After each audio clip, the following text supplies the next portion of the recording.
ഇന്ന് ഞാൻ ഉണ്ടാക്കാൻ പോകുന്നത് സിംല മിർച്ചി ആലു സബ്ജി. ഒന്നുമില്ല, നമ്മുടെ ക്യാപ്സിക്കം പൊട്ടറ്റോ കൊണ്ടൊരു സബ്ജി. സാധാരണ പോലെ തന്നെയാണ് ഉണ്ടാക്കുന്നത്.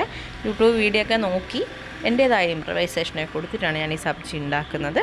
ഒരു നോർത്തേൺ സ്റ്റൈലായിട്ട് തന്നെയാണ് ഉണ്ടാക്കിയത് കേട്ടോ. എന്താണെന്നറിയില്ല, നോർത്തേൺ ഫുഡ് എന്ന് പറഞ്ഞാൽ എൻ്റെ ഒരു വികാരമാണ്. എനിക്ക് നോർത്തേൺ ഫുഡ് ഭയങ്കര ഇഷ്ടമാണ്. ഡാബ ആ ഒരു കൺസെപ്റ്റ് ഉണ്ടല്ലോ. പിന്നെ പാനിപൂരി, ചോള ഭട്ടൂര എൻ്റെ ഏറ്റവും ഫേവറേറ്റ്.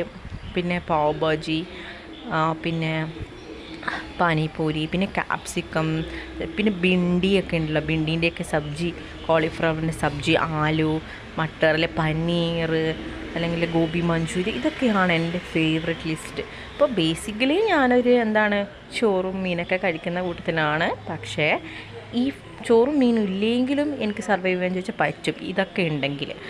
എന്തുകൊണ്ടാണ് എനിക്ക് ഇങ്ങനെ നോർത്തേൺ ഫുഡ് ഇഷ്ടം? എൻ്റെ അനിയനുണ്ട്, അവന് ഇപ്പോൾ അംബാലയിലാണ്, അവൻ എയർഫോഴ്സിലാണ്. പക്ഷേ അവൻ പനീറിനൊന്നും പറയുന്നത് പോലും അവന് ഇഷ്ടമല്ല. അപ്പോൾ ഞാനിങ്ങനെ ആലോചിച്ചു, എന്തുകൊണ്ടായിരിക്കും എനിക്കിങ്ങനെ നോർത്തേൺ ഫുഡിനോട് ഇതിൻ്റെയൊക്കെ മണം എനിക്ക് ഭയങ്കര ഒരു സലൈവേഷൻ തരും. ഇതിൻ്റെയൊക്കെ മണത്തിനാണ് ഞാൻ അഡിക്ഷൻ. ആ ഡാബ, കസൂരി മേത്തിൻ്റെ സ്മെല്ലൊക്കെ ഉണ്ടല്ലോ.